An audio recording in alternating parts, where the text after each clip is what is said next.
Hey everyone, it's Alexander, the real Mr. Robinson. Welcome to the channel. This is my review for Winnie the Pooh, which came out in 2011, is Disney's 51st animated movie, and as of right now, is their final 2D animated film.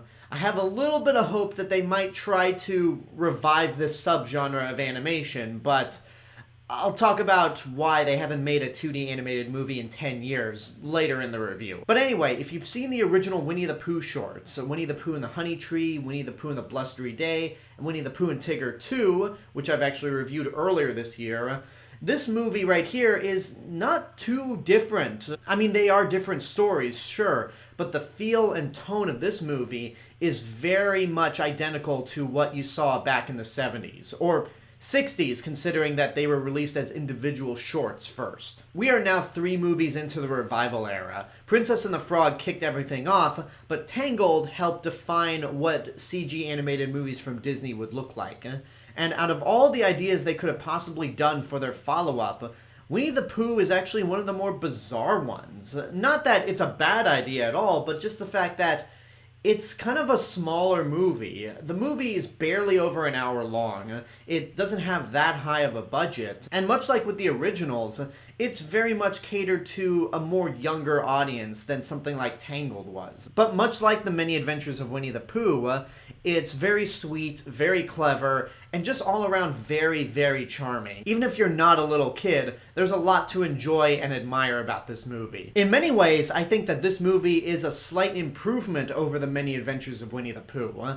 In one sense where it's an improvement is the animation. Obviously back in the 60s and 70s when those first 3 shorts came out, and when Disney decided to animate more segments so they could string the 3 up into a feature, the animation was not up to par. But with this movie here, while it still has the exact same art style that Disney's been using for this property since the beginning, the animation's cleaner, the movements of the characters is a lot smoother, very vibrant, very colorful. And personally, you can accuse me of just being a dumb millennial all you want, but it's just more appealing to the eyes. There's just something about this movie that looks a lot more pleasing to watch than the original. And then the movie has a lot of really good songs. While maybe not as catchy as the ones the Sherman Brothers have made, they're still very good, and they have some memorable moments. And what's really worth pointing out about this movie is that this is the first Disney movie where the songs were written by Kristen Anderson-Lopez and Robert Lopez.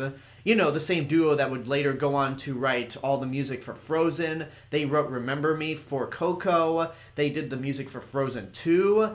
And they did all the songs for a little limited series that came out last year called WandaVision. So while Frozen may have been the movie that catapulted their career with Disney to new heights, Winnie the Pooh was the one that got them recognition, to the point where they were offered to do the music for Frozen and didn't really have to audition for it. And also, Kristen Anderson-Lopez actually provides the voice for Kanga in this movie. As for the other characters, they're just as charming and just as lovable as before. Sure, they might be performed by different actors, but the charm is still very much there.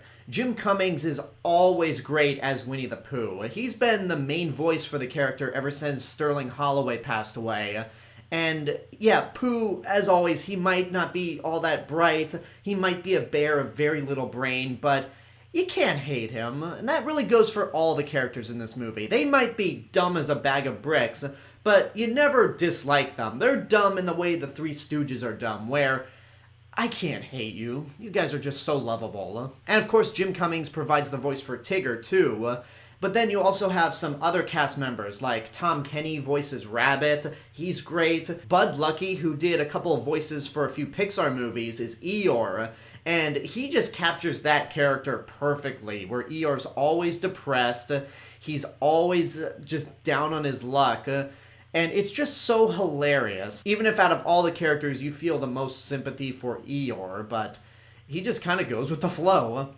Craig Ferguson as Owl is just so good. He's probably the main highlight in the sense that Owl is so egotistical, so stuck up, and so full of himself that it's funny to watch. I mean, he actually ends up being more stuck up and more full of himself than Rabbit. When I was growing up as a kid and watched other Winnie the Pooh related projects that Disney made, I always thought Rabbit was the one who made himself look all high and mighty and smarter than everyone else. And he still very much is that, but Owl takes it to a point where it's just kind of weird. I don't know how else to describe it. And there are just some funny moments with Owl to the point where any other character would look at him and go, "Are you kidding me?" There are two stories in this movie. I forgot to actually mention what the story is. So Eeyore's tail's missing and everyone tries to find it.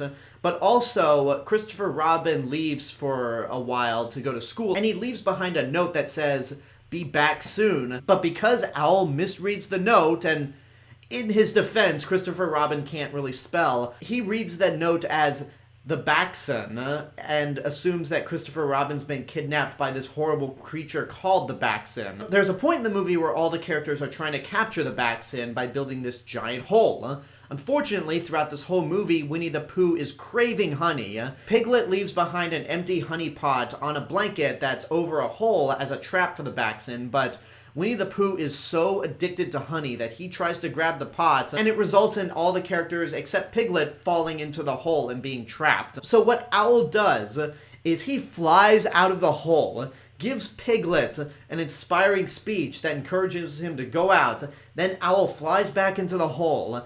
Everyone gives him this look, and you think it's in a way of, "You bastard," and Owl just looks at everyone and goes, "What?" But then Rabbit replies by saying, "Owl, that was a wonderful speech." And it really does go to show you how naive these characters are, even with characters like Owl and Rabbit, who are just so full of themselves. You know, I just realized something. The two characters in this movie that try to act like they're smarter than everyone else are the two characters that are actually real animals, Owl and Rabbit.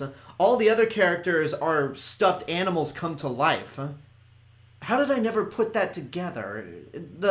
The time I've been on this earth watching Winnie the Pooh as a kid, I have never connected that. So the movie ends with everything being resolved. All the characters find out that, oh, this was just a misunderstanding and there was no Baxon, or at least none that they know of. And Eeyore's tail is retrieved because Owl has somehow managed to get his hands on it and used it as a little, like, doorbell on his house. It's a very weird series of events in terms of how it all plays out, but at the end of the day, Winnie the Pooh is just so very sweet, charming, and you really have to have a heart of stone to not like this. I would give this movie the same rating I gave the first one. Worth seeing in your lifetime. It's very cute, charming, very clever, and while it may be geared mostly towards younger kids, there's no reason anyone older can't enjoy it. Especially considering how nostalgia crazy both Disney and their fans can be. This honestly is a much more appropriate thing to go nostalgia crazy over than some of their live action remakes. And it is a damn shame that this is the last, as of now, hopefully, 2D animated movie that Disney has made. And I think I might know the reason why. Who was the idiot? Who was the moron at Disney at the time that thought it was a good idea to release this movie in front of Harry Potter and the Deathly Hallows Part 2? And look, I love that movie. It's one of my favorite movies of the last decade. But everyone knew that this was a major event film. It was such a major movie that there was some skepticism on whether or not Captain America the First Avenger would do well, considering that it would come out the next week. I guess the reason to release this movie the same day as Harry Potter is some sort of counter-marketing program, because obviously there'd be younger kids who can't see this last movie because, you know, it's dark, it's not as whimsical as Sorcerer's Stone was. Which, by the way, I still cannot get over the fact that Sorcerer's Stone is 20 years old and Deathly Hallows Part 2 is 10 years old. That blows my mind. And that this movie's 10 years old. But I just feel like this movie would have been better off if you released it in November. Or even something like January or February. Sure, it would have come out a few months after Tangled came out, but those were relatively dead months. When you think back to 2011, especially the first 2 months, the box office intake was not that strong. So maybe releasing Winnie the Pooh back then, considering that it's a name brand, would have brought in money. It could have done a lot better than it did when it got released, but Honestly, there's no way of telling. Like, we'll never know the what-if scenario of that instance if it got released at a different time. But at the end of the day, I feel like it being released the same day as the final Harry Potter movie was the ultimate reason why we haven't gotten any 2D animated films since then. So that bums me out. That really bums me out, but again, still holding out hope that they'll make more in the future. And there you go, that's my review for Winnie the Pooh. Now, to modify and borrow something that I said earlier this year, 51 down, 1 to go. I have one final Disney review to do before the year ends, and that's for 2012's Wreck-It Ralph. And I guess technically I could have said 59 movies down and 1 to go, considering that I've already reviewed all the other Disney movies in between Frozen and Encanto, but the point is, I have one Disney movie to review left before I've reviewed them all. So that'll happen next week, in the final week of 2021. Wow, this has been a journey, but we're almost there. Right now, I want to know what you guys think about Winnie the Pooh. If you've seen it, what did you think? Whatever the case may be, let me know in the comments below. And until next time, this is the real Mr. Robinson telling you there is only one. Hello everyone, I just want to say thank you all for watching my review for Winnie the Pooh. Make sure you like the video, subscribe to the channel, and hit the bell button to get notifications. Don't forget to follow me on Facebook, Twitter, Instagram, go check out my Twitch channel, and support me on Patreon. I'll see you guys in the next video, but until then, have a good day, and take care of yourselves.